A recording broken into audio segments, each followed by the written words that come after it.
BJP ने कांग्रेस छोड़कर party में आने वाले बड़े नेताओं को बड़ी कुर्सी देकर आइंदा आने की इच्छा रखने वाले कांग्रेसी नेताओं के लिए न केवल अपना दरवाजा खुला रखा है, बल्कि लाल कालीन और फूलों की पंखुड़ियों के साथ साथ अपनी पलकें भी बिछा रखी हैं। आप नजर उठाकर देख लीजिए, जो भी कांग्रेस से बीजेपी में आया है अपनी हैसियत से बढ़कर इनाम पाया है। हेमंत बिस्वा शर्मा को कांग्रेस ने मुख्यमंत्री बनाने योग्य नहीं समझा, बीजेपी ने उन्हें असम का मुख्यमंत्री बनाया। मानिक शाह शायद कांग्रेस में रहते त्रिपुरा का मुख्यमंत्री बनने का सपना भी नहीं देख सकते थे, वो भी मुख्यमंत्री हैं। अगर मध्य प्रदेश के राजनीतिक हलकों में चल रही चर्चाएं सच साबित हुई तो कांग्रेस को तिलांजलि देकर बीजेपी में आए एक और कांग्रेसी नेता का नाम इसमें जुड़ने वाला है।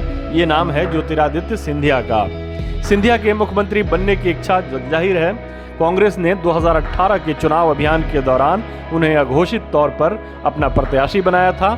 ऐसी धारणा के पीछे कांग्रेस के तत्कालीन अध्यक्ष राहुल गांधी से उनकी नजदीकी और राहुल गांधी का युवाओं को पार्टी में आगे लाने के बयान की वजह से था।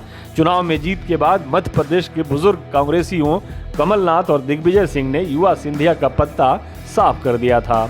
राहुल शायद इस मुगालते में थे कि वो अपनी नज़दीकियों की वजह से सिंधिया को मना लेंगे, लेकिन वैसा नहीं हुआ। सिंधिया ने 10 मार्च 2020 को अपने 19 समर्थक विधायकों के साथ कांग्रेस से इस्तीफा दे दिया।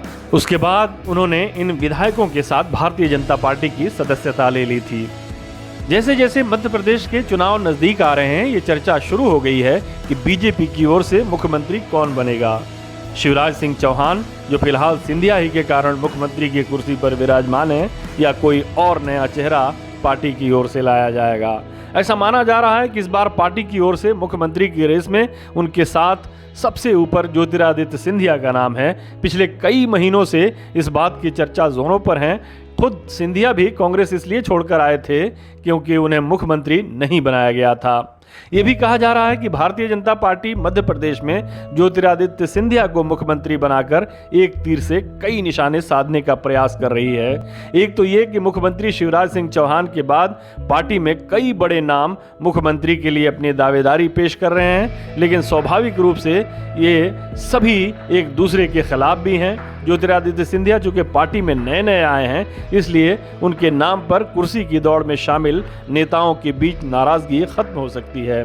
दूसरी ये कि बीजेपी कांग्रेस के असंतुष्टों को भी एक संदेश देगी कि यदि वो कांग्रेस से बगावत करके बीजेपी में आते हैं तो उन्हें पार्टी उचित सम्मान देगी, खास तौर पर ऐसे राज्यों में जहां कांग्रेस चुनाव जीत जाती है और वहां भी पंजाब, मध्य प्रदेश, राजस्थान या छत्तीसगढ़ जैसी स्थिति बन जाती है। ऐसे में पार्टी के दोनों हाथों में लड्डू रहता है। उस लड्डू को खाने के लिए सिंधिया को लेकर 3 उदाहरण हो जाएंगे। दरअसल इस बात का इशारा केवल बीजेपी के सूत्रों के हवाले से ही नहीं आ रहे हैं, बल्कि कांग्रेस नेता भी बीजेपी में नेतृत्व परिवर्तन की बात कर रहे हैं। कांग्रेस विधायक और पूर्व मंत्री सज्जन सिंह वर्मा का कहना है कि मुख्यमंत्री शिवराज सिंह चौहान हर मोर्चे पर विफल हो चुके हैं, अब उन्हें हटाना पार्टी की मजबूरी बन गई है। साल 2018 में जिस चेहरे को जनता ने नकार दिया, फिर उसे 2023 में कैसे जनता के बीच में ले जाएं। शिवराज सिंह चौहान के उत्तराधिकारी के रूप में ज्योतिरादित्य सिंधिया के अलावा गृह मंत्री नरोत्तम मिश्रा, बीजेपी प्रदेश अध्यक्ष वी.डी. शर्मा के अलावा भी कई नामों पर चर्चा चल रही है। इधर सिंधिया ने भी बीजेपी के रंग में पूरी तरह से रंग जाने का मन बना लिया है।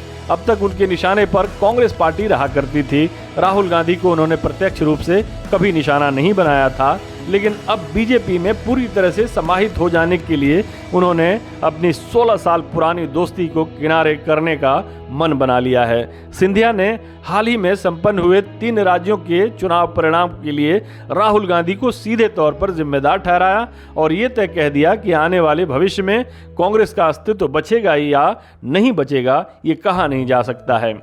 वर्तमान में शिवराज सिंह चौहान के मंत्रिमंडल में 30 मंत्रियों में सिंधिया खेमे के 9 मंत्री शामिल हैं। इससे जाहिर होता है कि बीजेपी पर उनका कितना प्रभाव है, या वो बीजेपी की कितनी बड़ी ज़रूरत है, या फिर ये कि बीजेपी कांग्रेस या दूसरी पार्टियां छोड़कर आने वालों को सम्मान देती है।